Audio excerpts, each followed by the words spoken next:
5 है states of matter liquid की complete में एमजीकेट और ईकेट के स्टूडेंट्स के लिए ऑल्सो लेकर आई हूँ। आज की इस वीडियो में कंप्लीट चैप्टर को क्रिस्टल क्लियर करेंगे और बाद में हम एमजीकेट पॉइंट ऑफ व्यू से कुछ एमसीक्यूज को भी डिस्कस करेंगे जो कि बहुत ज्यादा इंपॉर्टेंट होंगे, क्योंकि मैं कॉन्सेप्ट के साथ साथ आपको एमसीक्यूज भी डिस्कस करवाती जाऊंगी। तो नोट डाउन कि आपने अब वीडियो को कंप्लीट देखना है, स्किप करेंगे नुकसान आपका होगा। कमेंट में मुझे कुछ मत कहिएगा। तो जो स्टूडेंट चैनल पे आए हैं चैनल को लाइक कर दे, सब्सक्राइब कर दे, शेयर कर दे। पूरे यूट्यूब के ऊपर चैप्टर नंबर 5 की जो ऑन शॉट है वो मैं ही डालने वाली हूँ। इससे पहले जो मैंने डिस्कस करवा दिया है गैसेस में, आप चाहे तो उसकी भी ऑन शॉट में डिस्क्रिप्शन में लिंक डाल दूं या टीच दुआ बाय टीच दुआ सर्च करके देख लें। तो बिना टाइम को वेस्ट किए बगैर बच्चा लेट्स गेट स्टार्टेड। तो उससे पहले मैंने सारे चैप्टर की ऑन शॉट अपलोड, ये नहीं कि मैं इन दोनों की कर रही हूँ, मैंने बाकियों की भी अपलोड की है। तो बच्चा देखिए, मैंने आपको बताया था कि जो लिक्विड के पार्टिकल्स होते हैं, ये देखें, ये कंटेनर है, इस कंटेनर को आप विजल भी कह सकते हैं। क्या बोल सकते हैं?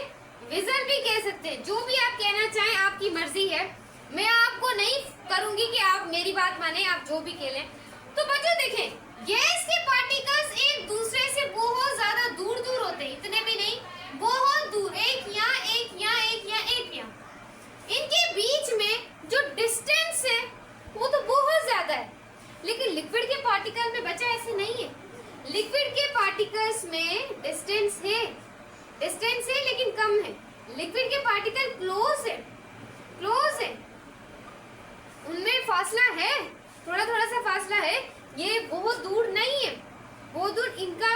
अब देखें, लिक्विड को आप किस भी कंटेनर में डालेंगे वो वैसी शेप क्रिएट कर लेगा। आप उसे गिलास के अंदर डालें, गिलास की शेप क्रिएट कर लेगा। आप इसे टिपटॉप की डब्बी के अंदर डालें, सी शेप क्रिएट कर लेगा। सही है। आप इसे इसके अंदर डालें, जो ब्लीच की डब्बी के अंदर डालें, तो इसके अंदर डालने से ये ऐसी शेप क्रिएट कर लेगा।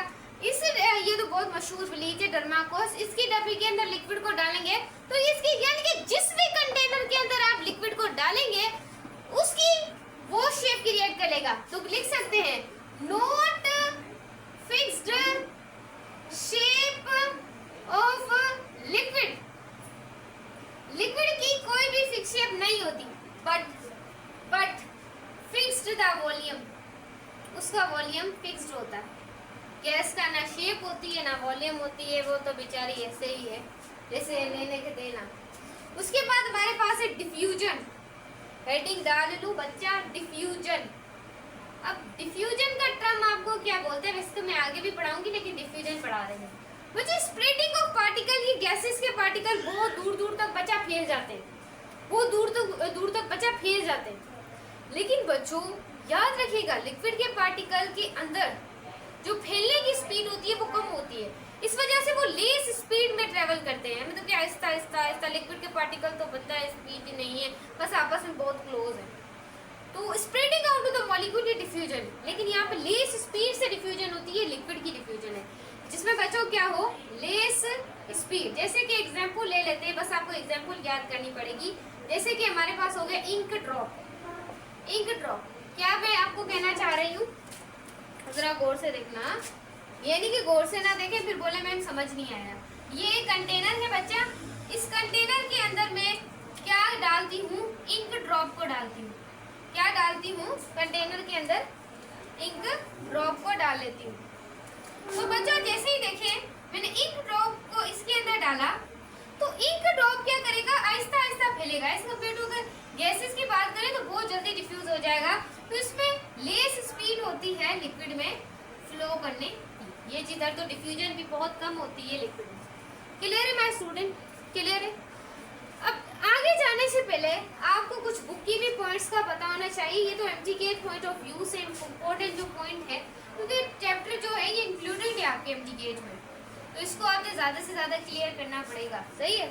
तो बच्चों आपने कुछ पॉइंट्स मैंने आपको लिखानी है कि जो लिक्विड के पार्टिकल्स होते हैं इज क्लोज, वेरी तो भाई उसमें होगा लिक्विड में, आप ऐसे लिखते हैं is close to each other. वो एक दूसरे के बहुत ज्यादा, मतलब कि क्लोज होते हैं, ज्यादा नहीं, बस लिक्विड के पार्टिकल्स क्या होते हैं, एक दूसरे के बच्चों क्लोज होते हैं। ये चीज आपने याद रख लेनी है। उसके बाद लिक्विड में याद रखिएगा वीक अट्रैक्टिव फोर्सेस होती है। ये इंपॉर्टेंट पॉइंट है जो कि एम्प्टी गेट पॉइंट ऑफ व्यू से याद रखना पड़ेगा आप लोगों को।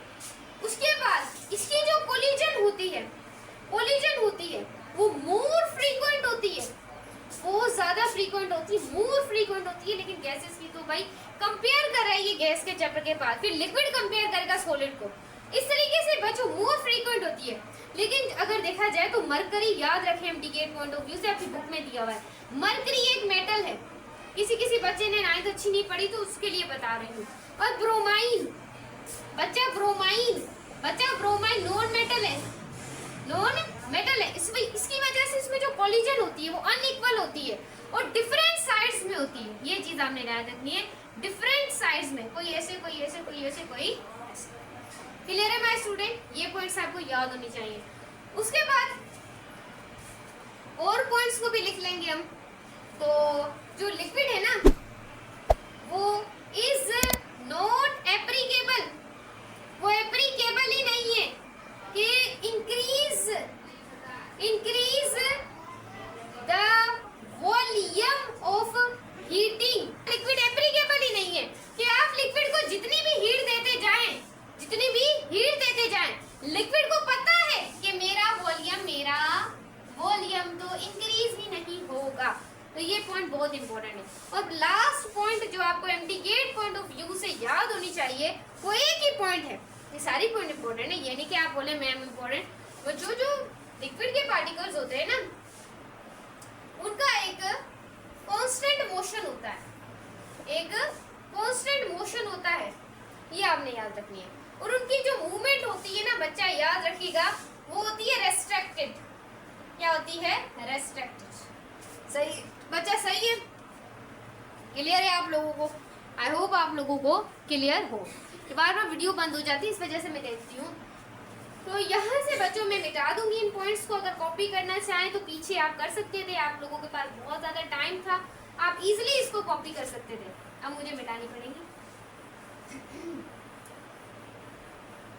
तो मिटा रहे हैं हम इन्हें।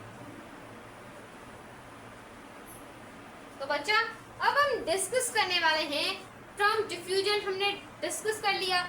अब हम डिस्कस करेंगे, मैं यहाँ हेडिंग डाल दूं कॉम्प्रेशन को डिस्कस करेंगे। ऑपरेशन नहीं हो रहा बच्चों, कॉम्प्रेशन हो रही है। सही है? आप समझे ऑपरेशन हो रहा है? नहीं।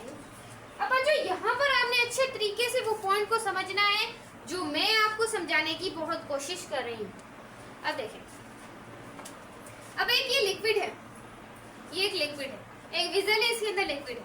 अब लिक्विड के अंदर जितनी मर्जी मैं हीट यहाँ पर देती जाऊँ, जितनी मर्जी हीट देती जाऊँ, इसका वॉल्यूम इंक्रीज नहीं होगा। हीट इंक्रीज होने से काइनेटिक एनर्जी इंक्रीज हो जाएगी, बुक के अंदर आपके लिखा हुआ है, लेकिन इसका वॉल्यूम इंक्रीज नहीं होगा। आप जितनी भी कोशिश कर लें, क्यों नहीं होगा? क्योंकि यहाँ पर रैंडम मोशन हो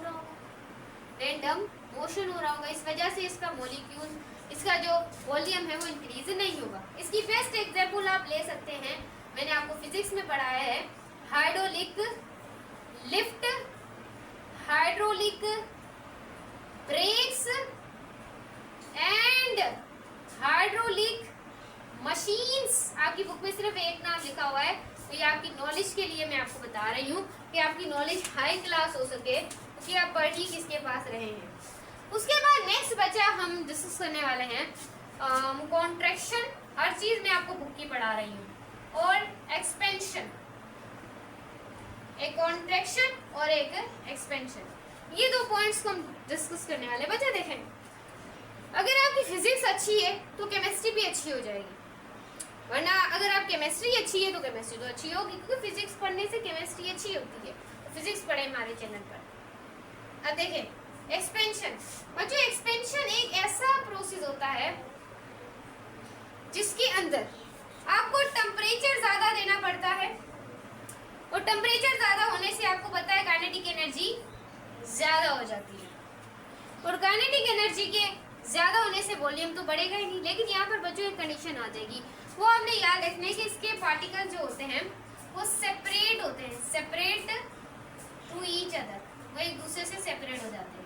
इससे यूनिट बच्चों बुक में बस ये लिखा हुआ है कॉन्ट्रैक्शन, इसका इज अपोजिट, ये पॉइंट याद रखिए, अपोजिट टू एक्सपेंशन, एक्सपेंशन से अपोजिट है। क्यों? क्योंकि यहाँ पर लो टेम्परेचर होता है और उसके साथ साथ लो काइनेटिक एनर्जी होती है। जैसे फिजिक्स के हिसाब से kinetic energy half mv square, kinetic energy p square upon 2m, ऐसे भी मालूम कर सकते हैं काइनेटिक एनर्जी अगर फिजिक्स के स्टूडेंट हैं। सही है, तो ये फॉर्मूलाज होते हैं।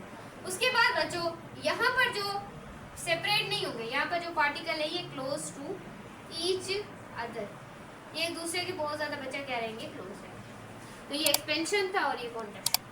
बस अब हम डिस्कस करने वाले हैं बच्चों, अलग से भी हमारी वीडियोस आ रही हैं, उसके अंदर भी मैंने डीपली डिफाइन किया। ये तो एमटीकेट पॉइंट ऑफ व्यू से पॉइंट बता रही हूँ, वहाँ पर मैंने हर एक पॉइंट को ड्राइव किया। यहाँ पर एमटीकेट के लिए मैं बना रही हूँ, उसके लिए जो एक्स्ट्रा चीजें वो मैं आपको बता रही हूँ। सही है, तो अगर ज्यादा डिटेल देखनी हो तो वो वीडियोस आप देख सकते हैं। उसके बाद हम डिस्कस करने वाले हैं लंदन। काफी बच्चे समझते हैं साइंटिस्ट लंदन में रहता था, नहीं, लंदन डिस्पर्जन फोर्सेस जो साइंटिस्ट है वो लंदन में नहीं रहता था। मुझे बहुत हंसी आती है सुन के कि जो साइंटिस्ट है ना बच्चा, वो तो एक फिजिशियन था और वो जर्मन में रहता था, तो याद रखें इस चीज को। अब जो लंदन डिस्पर्जन फोर्सेस होती है ना, वो हमेशा नॉन पोलर मॉलिक्यूल्स के बिटवीन प्रेजेंट होती है। क्या होती है बच्चा? प्रेजेंट होती है। अगर ये एक नॉन पोलर मॉलिक्यूल है और बच्चा ये भी एक नॉन पोलर मॉलिक्यूल है, याद रखें बच्चा, इनके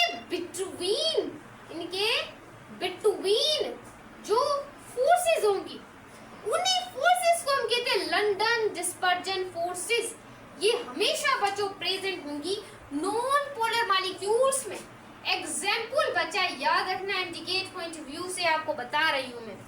fluorine, chlorine, bromine, iodine, methane, carbon dioxide, ETC।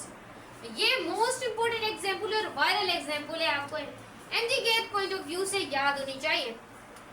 अब मैं प्रोसेस समझा देती हूँ आप लोगों को कि ये प्रोसेस क्या होता है। बच्चों ये एक आप एग्जाम्पल लेने, नाइट्रोजन भी इसके अंदर आ जाता है, सही है, तो नाइट्रोजन भी आप इंक्लूड। ये नाइट्रोजन का एक मॉलिक्यूल है और ये नाइट्रोजन का दूसरा एटम समझ लें, ये मॉलिक्यूल है, जो भी समझ लें आप, क्योंकि एटम मिलकर मॉलिक्यूल ही बनाते हैं। ये इसका न्यूक्लियस है और इसके गिर्द क्या है बच्चों? इलेक्ट्रॉन्स है, इलेक्ट्रॉन्स। सही। अब बच्चों ये एक दूसरे से दूर है, तो इनके अंदर कोई लंदन डिस्पर्जन फोर्सेस नहीं है। जब ये मॉलिक्यूल्स एक दूसरे से मिल जाएंगे तो इनकी चार्जेस क्या हो जाएंगी? जैसे मैंने आपको फिजिक्स में क्लास मैथ्स में पढ़ाया था, इलेक्ट्रोस्टैटिक इंडक्शन। इंडक्शन आप इंटर में भी पढ़ेंगे, लेकिन I can your physics teacher conceptual, तो बच्चा याद रखें कि सेपरेशन ऑफ द चार्जेस, जब चार्जेस की सेपरेशन होती है, separation of the charges is called electrostatic induction. यहाँ पर चार्जेस की सेपरेशन होती है, तो यहाँ भी फेनोमेना शुरू है इलेक्ट्रोस्टैटिक इंडक्शन का, कि जब मॉलिक्यूल करीब आए तो चार्जेस क्या हो गई? साइड में हो गई, और पॉजिटिव यहाँ आ गया और पॉजिटिव यहाँ पर आ गया। और इनके बीच में बच्चा याद रखें, इनके बीच में देखिए पॉजिटिव और नेगेटिव है, तो इनके बीच में बच्चों पोल्स क्रिएट हो जाएंगे। पोल्स क्रिएट हो जाएंगे, एक नेगेटिव पोल और एक क्रिएट हो जाएगा पॉजिटिव पोल। कुछ देर के लिए जब तक ये आपस में कोलाइड करेंगे, जब तक ये आपस में मिलेंगे, तब तक फोर्स क्रिएट होंगे और तब तक लंदन डिस्पर्जन फोर्सेस होंगी। जब ये बच्चों पोल्स खत्म हो जाएंगे तो ये लंदन डिस्पर्जन फोर्सेस भी खत्म हो जाएंगी। लेकिन as compare to dipole forces ऐसी नहीं है, जैसे ये दूर हो जाएंगे तो पोल्स खत्म हो जाएंगे। अब एमजीकेट पॉइंट ऑफ व्यू से कुछ एमसीक्यूज को आई होप आप सुनना चाहेंगे और मैं आपको जरूर बताना चाहूंगी, लेकिन उससे समझने से पहले आपको मैं आपको बताना चाहूँ कि इंट्रा मॉलिक्यूलर फोर्सेस के बारे में, जो कि मैंने आपको पहले बताना चाहिए था, लेकिन कोई बात नहीं, ये जो भी बता दें आप लोगों को मैं सोच समझ के पढ़ाती हूँ। मॉलिक्यूलर फोर्सेस, अब अच्छा देखें, यहाँ पर गौर कीजिएगा कि मैं आपको क्या कहना चाह रही हूँ, क्योंकि अगर आप गौर नहीं करेंगे तो आपका नुकसान होगा। इंटरमॉलिक्यूलर जो फोर्सेस होती हैं, इट इज अ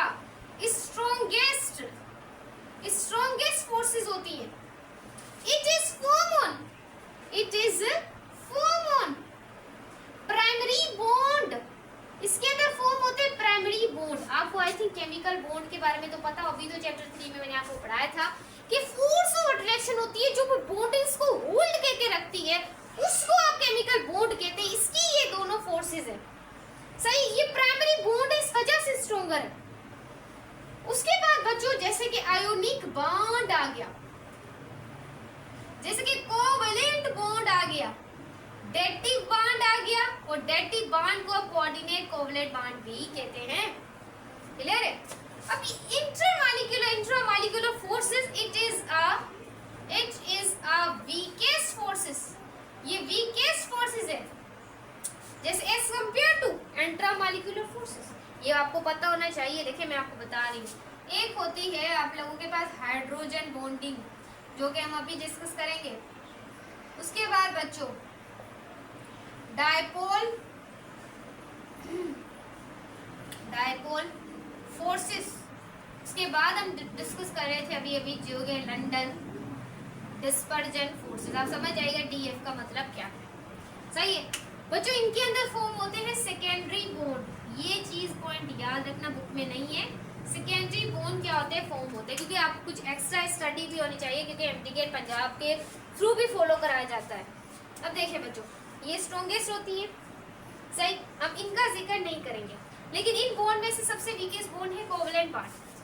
अब बच्चों ये स्ट्रॉन्ग है, लेकिन इनमें वीक है कोवेलेंट। ऐसा नहीं कह सकते कोवेलेंट यहाँ पर भी वीक है बच्चों। कोवेलेंट बॉन्ड का जो उनका हाइड्रोजन बॉन्डिंग है, कोवेलेंट बॉन्ड 100% स्ट्रॉन्ग होता है, और ये जो हाइड्रोजन बॉन्डिंग है ये इससे सिर्फ 10%, ये इनमें से जो इंट्रामॉलिक्यूलर सिर्फ 10% क्या है, स्ट्रॉन्ग है। या 5 से 10% बच्चों, कहीं पर ये लिखा होता है कहीं 5 से 10% क्या स्ट्रॉन्ग है। और ये जो है ये इंटरमीडिएट स्ट्रेंथ है, इसमें 1% है सिर्फ कोवेलेंट बॉन्ड का हिस्सा। और ये जो लंदन है ना, ये तो बेचारी है ही लंदन, इसके अंदर सिर्फ 0.1% कोवेलेंट बॉन्ड का बच्चा क्या पाया जाता है, हिस्सा पाया जाता है। क्या पाया जाता है, हिस्सा पाया जाता है। क्लियर है माय स्टूडेंट? तो ये इंपॉर्टेंट पॉइंट है, intermolecular forces, intra and inter. हम सिर्फ इनकी बात करेंगे, इंटरमॉलिक्यूलर फोर्सेस की, इंटरमॉलिक्यूलर फोर्सेस। क्लियर है माय स्टूडेंट? कोई कंफ्यूजन हो तो आप मुझे बता सकते हैं कमेंट्स में। तो लंदन डिस्पर्जन फोर्सेस अभी खत्म नहीं हुई, मैंने आपको कुछ इसके एमसीक्यूज बताने हैं, तो वेट करें, अभी बता दूंगी आप लोगों को। थोड़ा बोर्ड मुश्किल होता है मिटाना, लेकिन मिट जाएगा। तो चले हम आगे चले। मिट गया, जैसा भी मिटा, लेकिन आपने समझ लेना है, सही है। अब London dispersion forces directly proportion होती है किसके साथ, साइज ऑफ एटम के साइज के साथ डायरेक्टली प्रोपोर्शन होती है। London dispersion forces directly proportion होते हैं number of atom present in molecule, कि कितने नंबर ऑफ एटम प्रेजेंट है उस मॉलिक्यूल्स में, ये लंदन डिस्पर्जन फोर्स। अब एमसीक्यूज क्या आएंगे, एमसीक्यूज एमजीगेट में आते रहते हैं। What is stronger, London dispersion forces. Option A fluorine, option B fluorine, option C bromine, chlorine, और डी आप लोगों के पास आएगा आयोडीन। क्लियर है? तो किसके अंदर स्ट्रॉन्गर होगी, मैं आपको पहले एक चीज बता दूं, ये सारे 7th ग्रुप के पीरियोडिक टेबल में फ्लोरीन, ब्रोमीन एंड आयोडीन। जो ब्रोमीन यहाँ आ जाएगा, पहले मैंने बिल्कुल सही लिखा था, एंड ब्रोमीन, सही है। अब बच्चों इसका जो साइज होता है वो इतना होता है, इसका साइज थोड़ा बड़ा होता है, इसका थोड़ा बड़ा, और इसका इतना बड़ा होता है। साइज ऑफ एटम किसका ज्यादा होगा? बच्चों ऐसे एमसीक्यूज तो आते हैं किसी बच्चों जैसे, है ना। आपको कोई कॉन्सेप्ट बताने वाला हो तो एमसीक्यूज बच्चों जैसे आते हैं। आपको लोग पता नहीं क्यों डीपेस्ट ले जाते हैं आपके टीचर, तो आपको कुछ आता नहीं है एमजीगेट में जाकर। व्हाट इज स्ट्रॉन्गर, किसके अंदर लंदन डिस्पर्जन फोर्सेस होंगी, जल्दी बताएगा। अब इसका एमसीक्यूज आने वाला है, C2H4, जल्दी बताना, C4H10, जल्दी बताना, C3H12, जल्दी बताना, C4H14, sorry sorry sorry sorry sorry sorry. और यहाँ पर ले लेते हैं हम कुछ भी 18 ले लेते हैं। तो बच्चों देखिए, सबसे ज्यादा नंबर ऑफ एटम किसके अंदर प्रेजेंट है, तो वही आपका करेक्ट ऑप्शन होगा इसके अंदर। मैम अब तो सारे डी देती, मैं देती डी ऑप्शन को। मेरे टेस्ट में डी ऑप्शन ज्यादा होते हैं और बी ऑप्शन 30% होते हैं, ए ऑप्शन होता ही नहीं है और सी ऑप्शन भी होता है, लेकिन डी ज्यादा होता है। इस वजह से मुझे डी ऑप्शन ज्यादा पसंद है, क्योंकि माय नेम इज दुआ। तो यहाँ पर देखें टू टू कितने हो गए, 2 MCQs हो गए। अब बहुत है, अब अगर मैं ज्यादा कराने लग गई तो बाकी टॉपिक्स आपके ऐसे ही रह जाएंगे और मोबाइल की स्टोरेज भी फुल हो जाएगी फिर।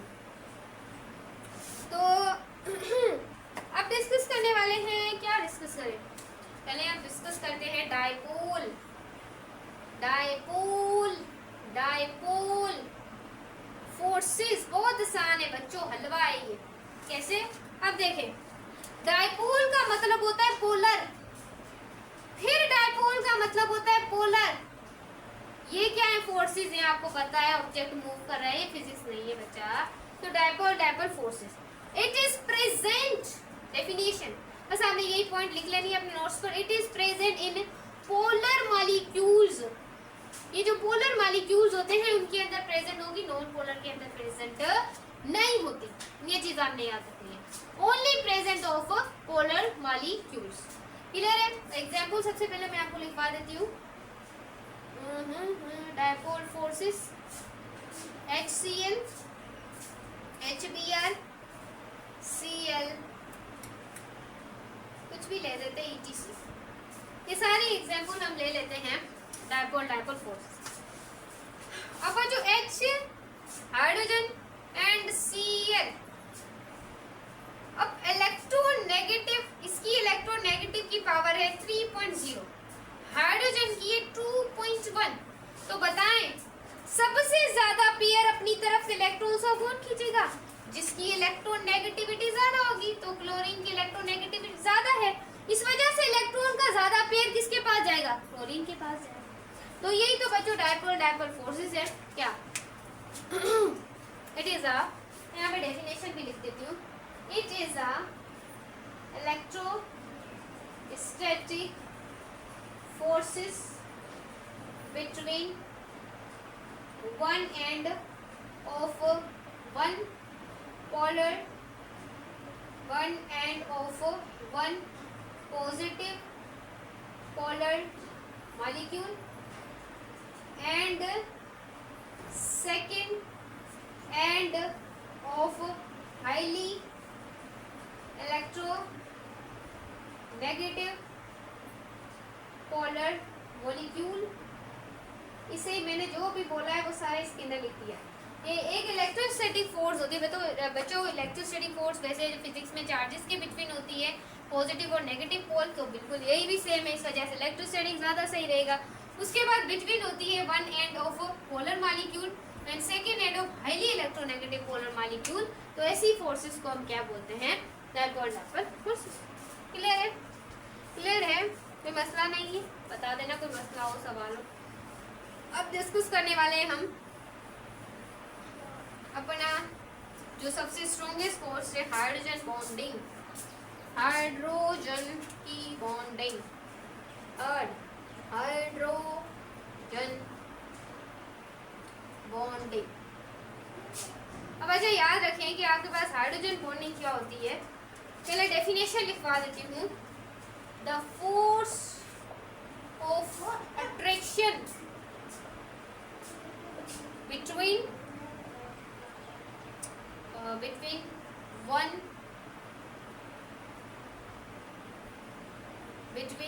one molecule of positive hydrogen atom and negative and highly electronegative कौन होते हैं, हाईली इलेक्ट्रोनेगेटिव, ऑक्सीजन, नाइट्रोजन और फ्लोरीन। ये तीनों क्या होते हैं, हाईली इलेक्ट्रोनेगेटिव होते हैं। एंड प्रेजेंट हो लोन पेयर, इसे ही आप क्या बोलते हैं, हाइड्रोजन बॉन्डिंग।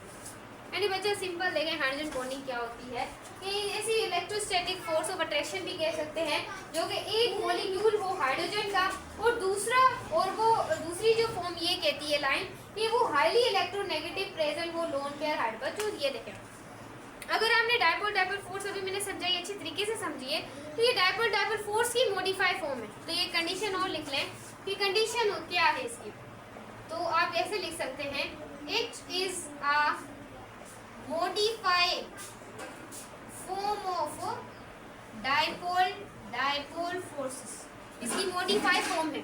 और इस कंडीशन में मस्ट बी प्रेजेंट, अगर आपने ये करवानी है, must be present hydrogen atom, must be present highly electro negative atom. सही है माय स्टूडेंट, तो ये कंडीशन फॉलो होनी चाहिए, ये कंडीशन फॉलो होनी चाहिए। तो बच्चों एग्जाम्पल आप ले सकते हैं, मैं अभी आपको कॉन्सेप्ट समझा दी, मैं पॉइंट्स लिखा रही हूँ इंपॉर्टेंट। वो वाटर हो गया, HBr हो गया, और भी कुछ ले लेते हैं एग्जाम्पल। आपकी बुक ये है, जरा देख लें, एग्जाम्पल ले लें।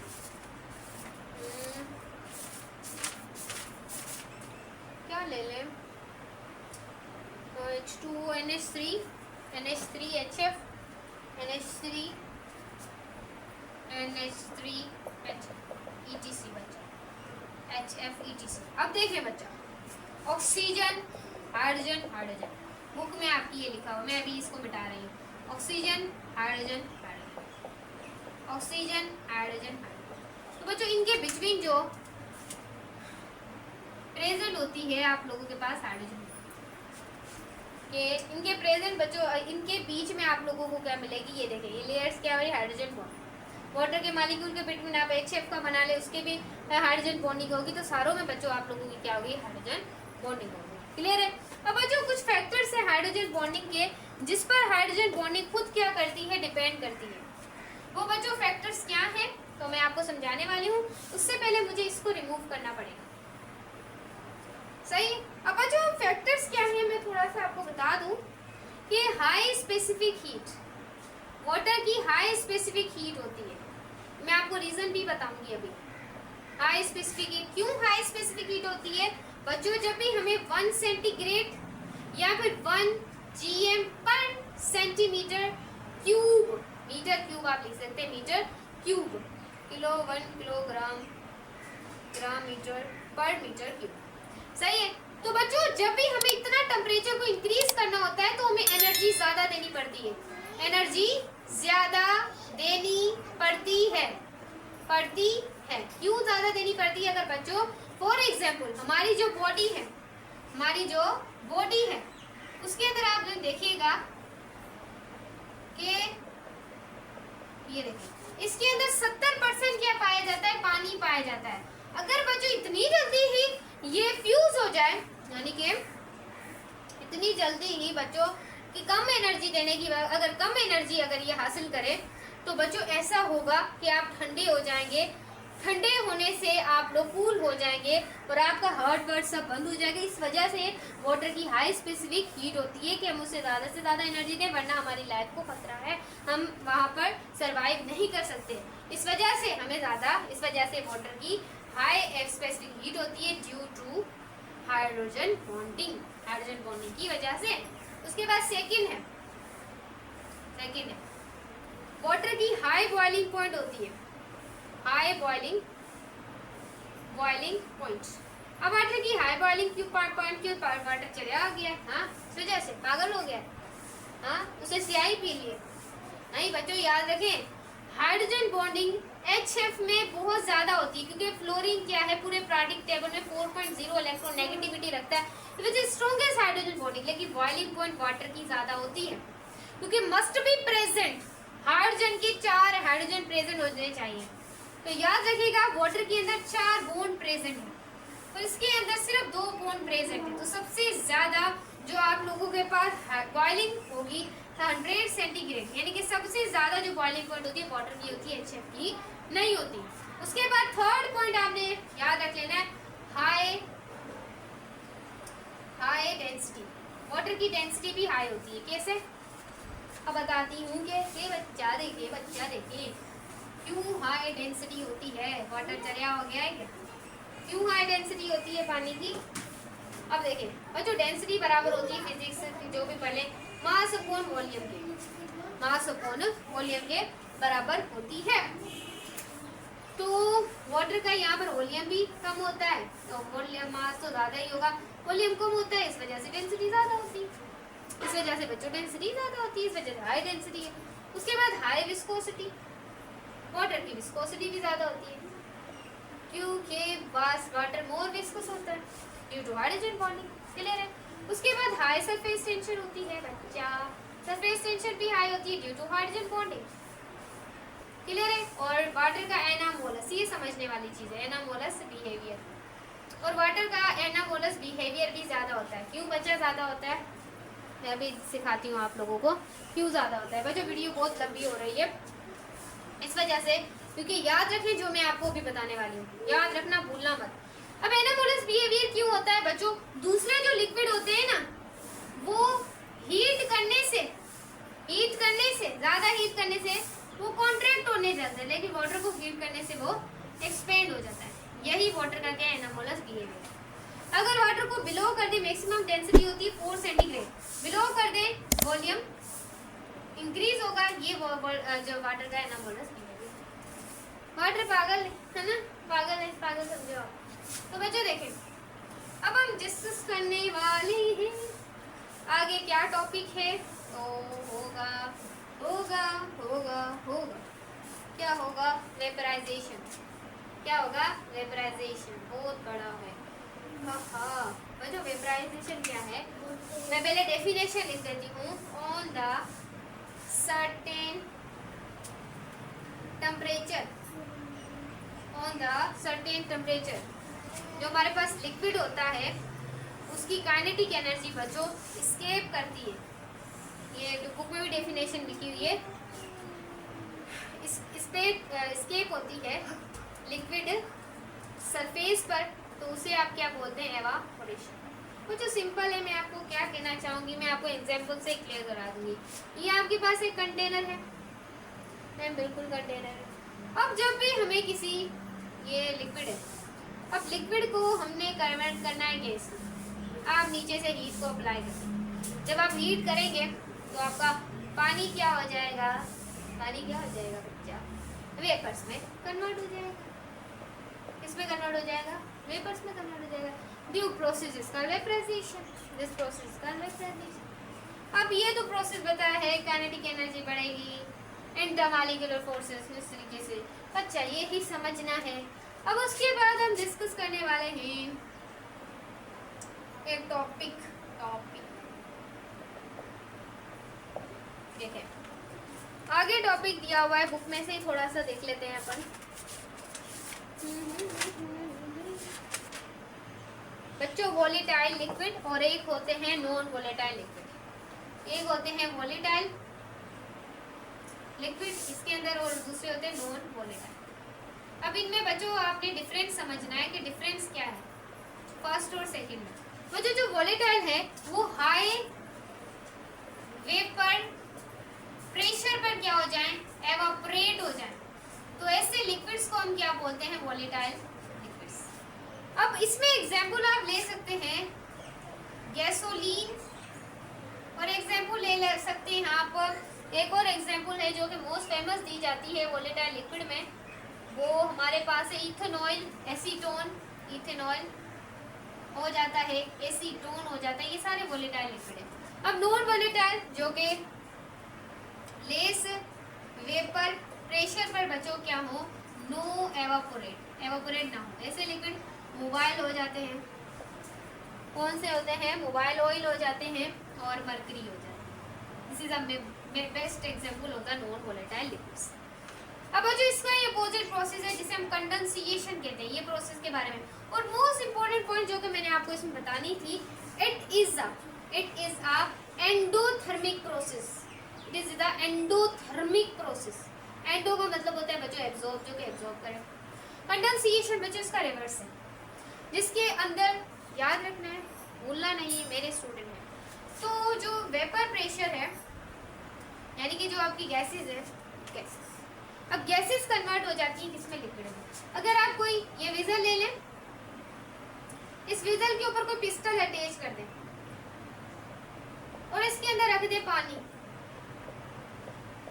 सॉरी इसके अंदर आप रख दें गैसेस, गैसेस रख दें। अब जैसे पिस्टल है ये बंद है, ये वाल ऑफ कंटेनर के साथ क्या करेंगे, कोलाइड करेंगे। अब आप यहाँ पर देख सकते हैं कि this is a exothermic process, this is a exothermic process, यानी कि इसका रिवर्स से आप ये कर लें कि कन्वर्ट करेंगे, फिर वो दोबारा गैस कन्वर्ट हो जाएगी जिसमें बचा this is a process, this is a process. और ये एक्सोथर्मिक प्रोसेस है, बस आपने ये भी याद रखना, और कुछ याद रखें ना रखें इसको याद रखिएगा। अब कुछ डिपेंड्स है जिसके ऊपर ये वेपराइजेशन डिपेंड करती है। अब वो मैं कुछ डिपेंडेंस भी आपको बता देती हूँ। डिपेंड्स एवापोरेशन, बच्चों जितना ज़्यादा सरफेस एरिया होगा उतनी ज़्यादा आपकी एवापोरेशन होगी, ये चीज़ याद रखनी है। जितना ज़्यादा टेम्परेचर होगा उतनी ज़्यादा एवापोरेशन ज़्यादा होगी, जितनी ज़्यादा इंटर मॉलिक्यूलर फोर्सेस होंगी उतनी ज़्यादा वेपराइजेशन कम होगी, ये आपने याद रखना है। This is the most important, this is the most important. अब है एक टर्म है हमारे पास वेपर प्रेशर। जितना ज़्यादा वेपर प्रेशर होगा, मैं यहाँ पे आपको बुक में से पढ़ के दिखा लेती हूँ। When a liquid is enclosed or tightly covered कर दी किसी भी कंटेनर में, तो एयर प्रेजेंट होगी सरफेस ऑफ लिक्विड के साथ, और फिर सम कोलाइड करेंगे और ज्वाइनिंग्स होंगे। ये तो मैंने आपको बता दिया कि ऐसा प्रोसेस बच्चों जिसमें आपका क्या हो, वेपर प्रेशर लिक्विड में कन्वर्ट हो, जिसका condensation, this is vapour pressure. बच्चों याद रखिएगा एक टर्म है डायनामिक इक्विलिब्रियम, जो कि एमसीक्यूज में आता रहता है, डायनामिक इक्विलिब्रियम। अब ये कौन सी बला आ गई बच्चों, देखें वेपराइजेशन जब इक्वल हो जाए किसके, अभी मैंने आपको बताया था कंडेंसेशन के इक्विलिब्रियम में आ जाए तो वो डायनामिक इक्विलिब्रियम। उसके बाद बच्चों एक टर्म है जो कि आपको डिस्कस करनी पड़ेगी, जिसका नाम है वेपर प्रेशर। अब वेपर प्रेशर क्या होता है, डेफिनेशन लिखा देती हूँ पहले, क्योंकि आप नोट्स बना रहे होते हैं। जब प्रेशर एग्जर्ट हो वॉल ऑफ द कंटेनर के साथ एट इक्विलिब्रियम, इक्विलिब्रियम का मतलब है बच्चों आपने मैट्रिक में पढ़ा को, मुझे शर्म आ रही है बताते हुए, जब आपका रिएक्टेंट प्रोडक्ट के बराबर हो, जिस प्रोसेस इसका इक्विलिब्रियम, जब आपका जो रिएक्टेंट हो वो इक्वल हो जाए जितना प्रोडक्ट है। अगर रिएक्टेंट 20% है, प्रोडक्ट 20% होना चाहिए, तो ऐसे प्रोसेस को आप बच्चों क्या बोलते हैं, vapour pressure. This process is called vapour pressure. अब अगर देखा जाए बच्चा के जो वेपर प्रेशर है वो याद रखना है आप लोगों ने क्या। अब वेपर प्रेशर इंडिपेंडेंट है, लिक्विड डिपेंड करता है टेम्परेचर इंटरमॉलिक। अगर वेपर प्रेशर आपका बढ़ेगा, टेम्परेचर के साथ वेपर प्रेशर बढ़ेगा, सही है, लेकिन आपका वेपर प्रेशर डिक्रीज होगा ड्यू टू इंटरमॉलिक्यूलर फोर्सेस की वजह से, क्योंकि यहाँ पर भी इंटरमॉलिक्यूलर फोर्सेस इनवर्सली प्रोपोर्शन है। अगर देखें तो वेपर प्रेशर आपका 20 सेंटीग्रेड पर है 17.5, 100 सेंटीग्रेड पर है 760 टोर, जो कि मैं आपको प्रेशर के बताया था 180 इक्वल टू 760 टोर। उसके बाद 0.47 psi फुट स्क्वायर सेंटीमीटर। उसके बाद ये सारी पॉइंट हमने डिस्कस की हुई हैं आप लोगों के साथ। तो बच्चों ये आपने याद रखनी है कि 20 सेंटीग्रेड पर होगा, 7.5 100 पर होगा, और बच्चों जैसे ही आप इंटरमॉलिक्यूलर फोर्सेस इंक्रीज हो जाएंगी तो आप याद रखिएगा कि 100 सेंटीग्रेड पर आपका हो जाएगा 700, क्योंकि डिक्रीज हो जाएगा इंटरमॉलिक्यूलर फोर्सेस की वजह से। आपको यहाँ पर दिया हुआ है कि और 20 सेंटीग्रेड पर आपका हो जाएगा 170, कितना हो जाएगा 170, सही है। उसके बाद बच्चों एक फ्रॉम है जो कि मोस्ट इम्पोर्टेंट है, इसमें से ही बच्चों एमसीक्यूज बनते हैं, डिस्कस करने वाले हैं। व्हाट अबाउट बच्चों बॉइलिंग पॉइंट, क्या डिस्कस करने वाले हैं, बॉइलिंग पॉइंट। अब बच्चों बॉइलिंग पॉइंट क्या होता है,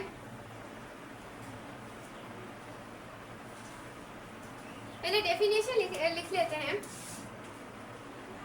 vapour pressure is equal to atmospheric pressure, उसे आप क्या बोलते हैं, बॉइलिंग पॉइंट बोलते हैं। अब अच्छा याद रखें, जो कि मैं आपको मोस्ट इम्पोर्टेंट चीज़ बताने वाली हूँ, जो कि आपको कोई यूनिवर्सिटी का टीचर भी ना बताए और ना ही क्लासेस में आपको कॉलेज में। अब जो याद रखें, जब भी एक अर्थ होता है, अर्थ के गिर्द डिफरेंट गैसेस की लेयर होती है, उन्हीं डिफरेंट गैसेस की लेयर को आप कहते हैं एटमॉस्फेरिक प्रेशर, एटमॉस्फेरिक लेयर। और जब एटमॉस्फेरिक लेयर अर्थ के ऊपर नॉन या नॉन लिविंग थिंग्स या लिविंग के ऊपर जब अपना प्रेशर लगाती है तो उसे एटमॉस्फेरिक प्रेशर बोलते हैं। क्लियर है बच्चों? अब आपका जो वेपर प्रेशर मैंने अभी आपको डिस्कस कराया वो इक्वल हो जाए एटमॉस्फेरिक प्रेशर से। This process is called vapour pressure. ये याद होना चाहिए बच्चा। क्या है, कोई थिंकिंग है? टेम्परेचर बढ़ेगा, बॉइलिंग पॉइंट इंक्रीज होगी। लेकिन बच्चों आप याद रखिएगा कि अगर आप किसी खास एल्टीट्यूड पे जाते हैं, खास एल्टीट्यूड पे चले जाए तो उसमें ग्रेविटी भी कम होती है फिजिक्स के अकॉर्डिंग। तो आप जाएंगे तो वहां पर जैसे ही ऊपर जाएंगे आप, तो प्रेशर आपका डिक्रीज हो जाएगा, प्रेशर डिक्रीज हो जाएगा। तो वैसे आप प्रेशर कुकर्स लेकर जाते हैं कि वहाँ पर आपका प्रेशर, क्योंकि हाई बॉइलिंग पॉइंट होती है तो प्रेशर इंक्रीज हो जाएगा, बॉइलिंग पॉइंट भी इंक्रीज हो जाएगी। इस वजह से हमने याद रखना है एल्टीट्यूड पे जाते हैं तो आपको प्रेशर डिक्रीज हो जाए। इस वजह से आप साथ में प्रेशर कुकर लेके जाएं ताकि प्रेशर इंक्रीज हो जाए, बॉइलिंग पॉइंट, आप अच्छा खासा खाना पका सके और आप 100 सेंटीग्रेड पर अच्छा खासा खाना आप पका लेंगे। क्लियर है? क्लियर है? क्लियर है? टेम्परेचर ज़्यादा, प्रेशर भी ज़्यादा हो जाए। क्लियर है? प्रेशर ज़्यादा करेंगे, टेम्परेचर भी ज़्यादा हो जाएगा। लेकिन इंटरमॉलिक्यूलर फोर्सेस की ये इनवर्सली प्रोपोर्शनल है। तो बच्चों ये था आपका एक एग्जाम्पल। मैं बता देती हूँ आप लोगों को ग्लिसरीन बॉयल की, ग्लिसरीन का बॉयल। अब बच्चों इसमें टेम्परेचर देखना है 290 सेंटीग्रेड पर आपका जो प्रेशर है वो है कितना, 762। और जैसे ही आप डीकम्पोज कर लेते हैं इसे तो 210 पे आपका हो जाता है 50 टॉन। क्या आ जाता है? 50। ये चीज़ आपने याद रखनी है। आप बुक पढ़ते नहीं होंगे, मुझे पता है, बहुत ज़्यादा पता है। इस वजह से सारी चीज़ें मैं आपको बुक की सोन छोड़ के अंदर कुछ जो इम्पोर्टेंट था बाकी तो वैसे एक्स्ट्रा लिखा हुआ है वो आपके काम का नहीं है। उसके बाद है बच्चों विस्कोसिटी। विस्कोसिटी में हम फिजिक्स आप क्या करा रही हैं, जो टॉपिक है उसे बच्चा बता रही हूँ। Resistance to flow fluid, resistance होती है टू फ्लो फ्लूइड, यानी कि जो फ्लूइड है उसको फ्लो करने की जो रुकावट होती है बच्चों, उसे आप क्या बोलते हैं? विस्कोसिटी कहेंगे। क्लियर है? उसे आप क्या कहेंगे? विस्कोसिटी कहेंगे। कोई फ्लूइड को फ्लो करने की बड़ी जो रुकावट होती है, इंटरनल फ्रिक्शन होती है, shear फ्लो होता है, तो ये क्या करती है? अब देखिए बच्चों बहुत आसान है इसको समझना। अब एक आपके पास है विस्कस फ्लूइड, एक है विस्कस फ्लूइड और दूसरा है आप लोगों के पास मोबाइल फ्लूइड। अब जो विस्कस फ्लूइड है उसकी हाई विस्कोसिटी होगी और अगर मोबाइल फेज है तो मोबाइल लिक्विड है तो उसकी लेस विस्कोसिटी होगी। अब एग्जांपल का जो आप डिस्कस कर ले, डीजल, हनी, ये बहुत विस्कस है as compare to petrol, as compare to water, ये लेस विस्कस है, इतने विस्कस नहीं है।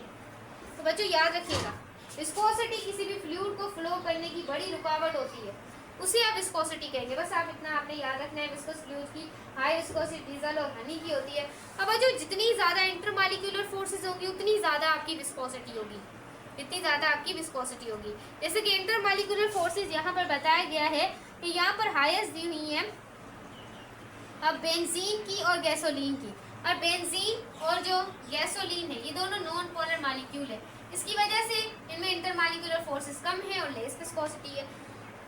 एज कम्पेयर टू देखा जाए अगर हम ग्लिसरॉल और मिथेनॉल की बात रखें, ग्लिसरॉल और मिथेनॉल की बात रखें तो ये पोलर मॉलिक्यूल्स हैं, इस वजह से इनके अंदर इंटरमॉलिक्यूलर फोर्सेस ज़्यादा है और विस्कोसिटी भी ज़्यादा है।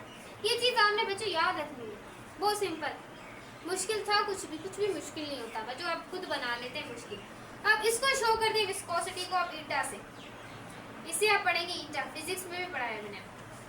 अब ये प्रेशर को मल्टीप्लाई कर देंगे टाइम से, क्या आपको फॉर्मूला है इसका। अब प्रेशर का यूनिट पास्कल, इसका यूनिट बच्चों क्या होता है पास्कल, पास्कल सेकंड आप कह देते हैं पी सी सी सी। अब ये तो था बच्चों एमकेएस में, सीजीएस में क्या होगा सेंटीमीटर ग्राम सेकंड में। ये मैंने आपको फिजिक्स में सारी चीजें पढ़ाई हुई हैं, मुझे याद रखें। अब ये पास्कल है। अब अगर देखा जाए तो आप इसे देखें, सॉरी, फोर्स को मल्टीप्लाई करेंगे टाइम के साथ या प्रेशर को मल्टीप्लाई कर दें टाइम के साथ तो भी सही है, जो भी कर दें प्रेशर सही रहेगा। क्लियर है। अब सीजीएस में इसको होते हैं डाइन, डाइन से शो कर दें सेकंड तो सेकंड ही रहेगा, सही। अब जो मीटर होगा ना बच्चों, यहाँ पर क्या बन जाएगा dyne second, dyne second. Clear है स्टूडेंट, डाइन सेकंड। यहाँ पर आप देख सकते हैं कि विस्कोसिटी का जो एसआई यूनिट होगा, जैसे कि विस्कोसिटी तो न्यूटन सेकंड मीटर, तो यहाँ पर बच्चों क्या होगा फोर्स को मल्टीप्लाई करेंगे टाइम से तो न्यूटन मीटर स्क्वायर, और न्यूटन मीटर स्क्वायर को आप कहते हैं पास्कल, क्या बोलते हैं पास्कल। तो प्रेशर नहीं होगा बच्चों, फोर्स होगी, सही है। और उसके बाद अगर देखा जाए फोर्स की वजह से ही सीजीएस में इसका यूनिट क्या है डाइन, मुझे कंफ्यूजन हो रही थी क्योंकि आपकी बुक में मिस्टेक थी। अब देखें डाइन, डाइन सेकंड और मीटर किस में चेंज हो जाता है सेंटीमीटर स्क्वायर, किस में चेंज हो जाता है सेंटीमीटर स्क्वायर में। क्लियर है, क्योंकि बुक में ये दिया होता है, इसका रिलेशन किससे बनेगा बच्चों प्रेशर। पता है कि इसका यूनिट पास्कल होता है, हमें पता है विस्कोसिटी, लेकिन बच्चों ये भी चीजें बहुत इंपॉर्टेंट है। और ये बच्चों किससे, और इसको हम पॉइस भी बोलते हैं, पॉइस सीजीएस में, इसमें हम इसे हम पॉइस भी बोलते हैं। अब बच्चों 1 पॉइस बराबर होता है 100, ये पॉइंट याद रखें, सेंटीमीटर, सेंटीमीटर पॉइस के, और 100 सेंटीमीटर बराबर है 1000 मिलीमीटर पॉइस के। ये दोनों इसके क्या होते हैं यूनिट्स होते हैं बच्चों, याद रखिएगा, इंपॉर्टेंट पॉइंट्स है। अब बच्चों याद रखिएगा विस्कोसिटी जो होती है ईटा डायरेक्टली प्रोपोर्शन होता है इंटरमॉलिक्यूलर फोर्सेस के साथ, और ईटा इनवर्सली प्रोपोर्शन होता है टेम्परेचर के साथ। जितना ज्यादा आपका टेम्परेचर होगा उतनी कम आपकी क्या होगी बच्चा विस्कोसिटी होगी। क्लियर है। अब देखें टेम्परेचर को, कोई भी कंटेनर है, कोई भी कंटेनर है, जब भी टेंशन फॉर्म हो जाए, टेंशन फॉर्म हो जाए लिक्विड की सरफेस पे, तो आप उसे क्या बोलते हैं सरफेस टेंशन बोलते हैं। आपकी बुक के अंदर भी डेफिनेशन लिखी होगी, बुक के अंदर भी बच्चों डेफिनेशन लिखी होगी, लेकिन ये बहुत आसान है कि टेंशन फॉर्म हो जाए आपकी लिक्विड की सरफेस से, उसे आप बच्चों क्या बोलते हैं सरफेस टेंशन बोलते हैं। क्या बोलते हैं बच्चों सरफेस टेंशन बोलते हैं। सरफेस के ऊपर एक टेंशन क्रिएट हो जाए, सरफेस के ऊपर एक टेंशन। अब मैं आपको example, I am your physics conceptual teacher and आज केमिस्ट्री पढ़ा रही हूँ, तो केमिस्ट जो केमिस्ट बोलना चाहिए मुझे फन मत कीजिएगा। देखें ये कंटेनर है, कंटेनर रिजल्ट जो भी कह लें आप लोग, इसके अंदर बच्चों हम वाटर के, वैसे तो कंटेनर के अंदर मॉलिक्यूल्स बहुत ज्यादा होते हैं, मॉलिक्यूल्स देखा जाए तो बहुत ज्यादा होते हैं प्रेजेंट, लेकिन ये जो बॉटम के ऊपर मॉलिक्यूल्स प्रेजेंट है। अब अगर सरफेस के मॉलिक्यूल्स की बात करें तो यहाँ पर चार तरफ से बच्चों मैंने आपको फिजिक्स में पढ़ाया था फोर्सेस लग रही होती है, चारों दाएं बाएं आए बाएं आए बाएं दाएं बाएं आए बाएं दाएं बाएं आए बाएं आए बाएं आए बाएं दाएं बाएं, तो बच्चों हर तरफ से चारों तरफ क्या लगेगी फोर्सेस लगेंगी। लेकिन जो ऊपर वाली सरफेस के ऊपर जो फोर्सेस लगेगी ना बच्चों, वो दो ही लगेगी, या फिर राइट लगेगी फोर्स या फिर लेफ्ट लगेगी, बाकी इसके ऊपर फोर्सेस नहीं होगी। तो इस वजह से यहाँ पर एक लेयर क्रिएट हो जाएगी और उस लेयर को ही हम क्या बोलते हैं सरफेस टेंशन। बच्चों याद रखिएगा, सबसे पहले मैं आपको कुछ इंपॉर्टेंट थिंकिंग यूनिट्स बता देती हूँ, फॉर्मूला बता देती हूँ, उसके बाद हम फॉर्मूले के बाद मैं आपको लेकर चलूंगी इसकी एग्जाम्पल्स पर। अब बच्चों फॉर्मूला क्या होगा, ये सरफेस टेंशन को आप इससे भी शो कर लेते हैं, यहाँ पे ज्यादातर सरफेस टेंशन को टी से भी शो कर देते हैं। ये बराबर होती है बच्चों फोर्स अपॉन लेंथ के, यहाँ कभी कभी बच्चों इसका यूनिट ये भी हो जाता है कि टेंशन बराबर होती है एनर्जी अपॉन लेंथ की। बच्चों ये आपके पास कोई भी ऑब्जेक्ट है, अब इस ऑब्जेक्ट के ऊपर मैं यहाँ से फोर्स लगा रही हूँ और यहाँ से कोई और ऑब्जेक्ट पड़ी हुई है, ऑब्स्टिकल पड़ा हुआ है, क्या पड़ा हुआ है, ऑब्स्टिकल पड़ा हुआ है, तो यहाँ पर मैं फोर्स लगाऊंगी। तो फोर्स लगाने से इसकी किसी लेंथ के ऊपर मैं फोर्स लगाऊंगी, बिल्कुल मैं किसी लेंथ के ऊपर फोर्स लगाऊंगी, तो यहाँ पर भी क्या हो जाएगी, एक सरफेस टेंशन काज हो जाएगी। इस वजह से बच्चों ये इसका फॉर्मूला है T = F/N। क्लियर है? और इसका अगर इसकी डायमेंशनली दोनों फॉर्मूलाज करेक्ट है, डायमेंशनली दोनों फॉर्मूलाज करेक्ट है, ये न्यूटन मीटर है, ये अर्ज मीटर है, फिर अगर इसको CGS या MKS में किया जाए तो इसके अलग अलग यूनिट्स हो जाएंगे। क्लियर है मेरे स्टूडेंट? क्लियर हो रहा है?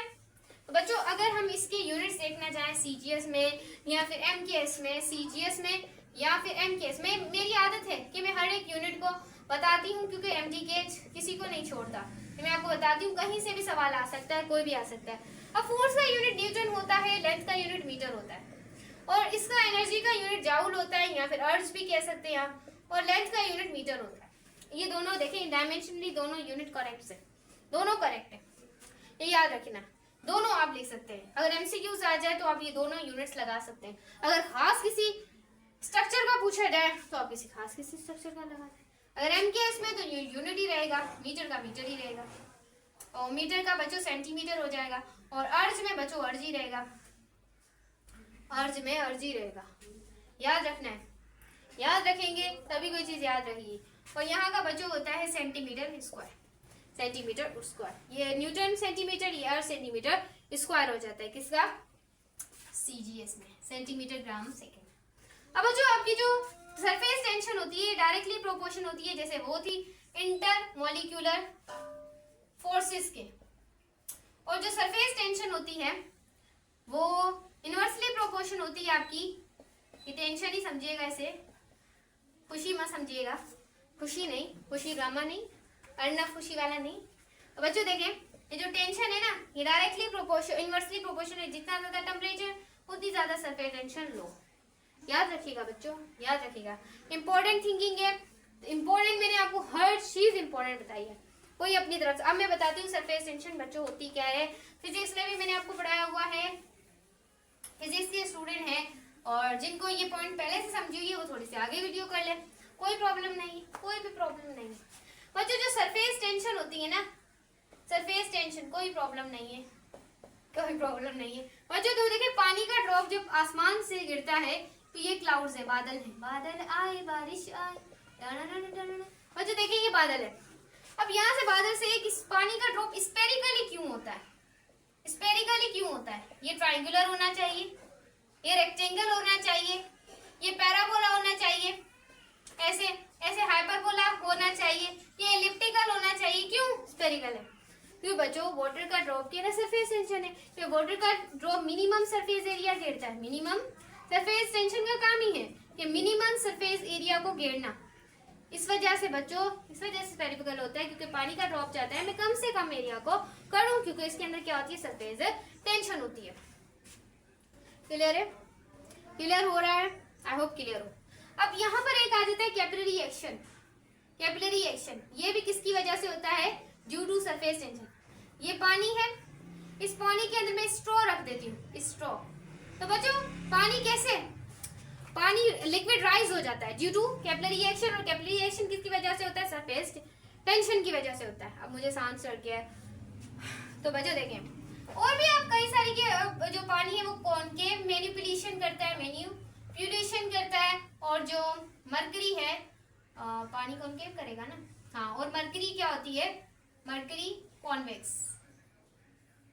ये भी ड्यू टू विस्कोसिटी आपकी कम हो जाएगी। लेकिन इंटरमॉलिक्यूलर ज्यादा होगी तो आपको मैंने फिजिक्स में पढ़ा था कि एयर के अंदर जो टेम्परेचर उसका डायरेक्टली रिलेशन होता है, लेकिन जो लिक्विड है उसमें इनवर्सली होता है। अब हम डिस्कस करने वाले हैं बच्चों सरफेस टेंशन। सरफेस टेंशन तो आपको क्लियर ही होगा, वो मैंने एक वीडियो बनाई हुई है, उसमें मैं आपको लोग इसके साथ ऐड कर दूंगी। अब हम डिस्कस करने वाले हैं बच्चों नेक्स्ट डिस्कस करने वाले हैं हम, मिटा रही हूँ इसे, आई होप आपने कॉपी कर लिया हो। अब हम डिस्कस करने वाले हैं एंथैल्पी, एंथैल्पी, एंथैल्पी। एंथैल्पी बच्चों क्या होती है, याद रखें, डेफिनेशन लिख लें।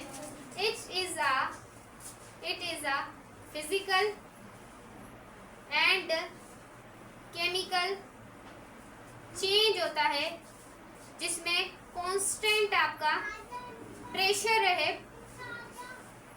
क्या रहे बच्चों, आपका कांस्टेंट प्रेशर रहे, याद रखना है, भूलना नहीं है, और हीट चेंज हो बाय द प्रोसेस में हीट चेंज हो जाए, ऐसे प्रोसेस को हम एंथैल्पी कहते हैं। एंथैल्पी क्लियर है बच्चों। अब एंथैल्पी मैंने वर्ड क्यों यूज किया, इसकी डेफिनेशन है। आपको ज्यादातर एंथैल्पी के बारे में कोई नहीं बताएगा, लेकिन मैं आपको बता रही हूँ। अब देखें, कोई ऐसा बच्चों स्टेट आती है जहां पर आपका जो सॉलिड है वो कन्वर्ट हो जाता है लिक्विड में, तो यहाँ पर आप लिख सकते हैं चेंज इन एंथैल्पी। ये जो चेंज है ये एच है, इसे आप एंथैल्पी कहते हैं, एंथैल्पी। क्लियर है माय स्टूडेंट। और सॉलिड जब लिक्विड में चेंज होता है तो इस प्रोसेस को आप क्या बोलते हैं, किसी को पता है? आप कौन सा मुझे बताएंगे? हमारी ऐसी कन्वर्सेशन तो नहीं है, लेकिन मैं आपको बता देती हूँ। मोलर हीट ऑफ फ्यूजन, ये मोलर हीट ऑफ फ्यूजन, जिसे हम डेल्टा एच एफ से शो करेंगे। अगर सॉलिड में लिक्विड में चेंज करना है तो ये मोलर हीट ऑफ फ्यूजन, अगर लिक्विड को गैस में चेंज करना है तो ये molar heat of vaporisation. Clear है माय स्टूडेंट? क्लियर है। अगर आपको डायरेक्टली सॉलिड को गैस में चेंज करना है तो ये सब्लिमेशन। सब्लिमेशन का क्या है बच्चों? Process. This is process on the sublimation. Clear है माय स्टूडेंट? क्लियर हो रहा है? आई होप आपको कॉन्सेप्ट क्लियर हो रहा हो। तो अब देखें, ये प्रोसेस है, आई होप आपने कॉपी कर लिया हो। अब हम इसकी लिखेंगे डेफिनेशंस क्या, मैं आपको ऐसे ही समझा देती हूँ। पर जो देखें, the amount of heat which is required, ऐसे लिख लें आप, 1 मोल ऑफ यानी कि 1 मोल हो सॉलिड कन्वर्ट हो जाए लिक्विड में bye melting point.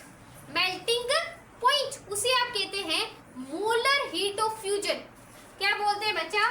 Molar heat of fusion. अब यहाँ पर एग्जांपल है आइस।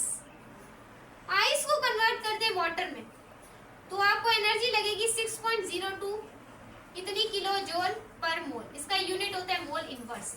ये बच्चों किसका यूनिट होता है, याद रखिएगा। मोलर हीट आपकी जितनी भी एंथैल्पी है डेल्टा एच का यूनिट ही ये है, किलो जूल पर मोल इनवर्स। सही है, यानी कि आपका 1 मोल कन्वर्ट हो गया solid to liquid, melting point. इसकी क्या है बच्चों? Melting point. क्लियर है। अब हम डिस्कस करें मोलर हीट ऑफ वेपराइजेशन, जिसमें आपको 1 मोल ऑफ कन्वर्ट हो जाए लिक्विड टू गैस में। लिखने की मुझे जरूरत नहीं है, जैसा कि वाटर हो गया, जैसा कि हम आइस ले लें, वाटर ले लें। अगर आई थिंक हमने वाटर को आइस में चेंज किया है, सॉरी स्टूडेंट्स, आइस को वाटर में चेंज किया, बिल्कुल मैंने सही बोला। अब वाटर को हम अगर वेपर्स में चेंज करते हैं तो हमें एनर्जी लगेगी 0.7 किलो जूल मोल इनवर्स, यानी कि हमें इतनी एनर्जी देनी पड़ेगी, तभी वाटर किस में चेंज होगा? वेपर्स में चेंज होगा। यानी कि 1 मोल लिख देती हूँ, फिर भी कन्वर्ट हो जाएगा। इसे शो करेंगे डेल्टा एच वी से, इसे डेल्टा एच। क्लियर है माय स्टूडेंट? 1 मोल कन्वर्ट होगा लिक्विड से सॉलिड में बाय बॉइलिंग पॉइंट। बॉइलिंग। अब जो हीट ऑफ सब्लिमेशन क्या है? और जो सब्लिमेशन बहुत आसान प्रोसेस, जिसमें आपका सॉलिड कन्वर्ट हो जाता है बच्चों किसमें? डायरेक्टली गैस में। ऐसे प्रोसेस को हम क्या बोलते हैं? Molar heat of sublimation. उसमें आपकी जो एनर्जी लगती है वो 25.2 लगेगी या फिर 2 लगेगी kilo joule mole. Clear? Clear है। अब this is the last topic and the last topic name is liquid crystals. ये बहुत इंपॉर्टेंट है, इसे समझ लें आप लोग कि लिक्विड क्रिस्टल्स क्या होते हैं।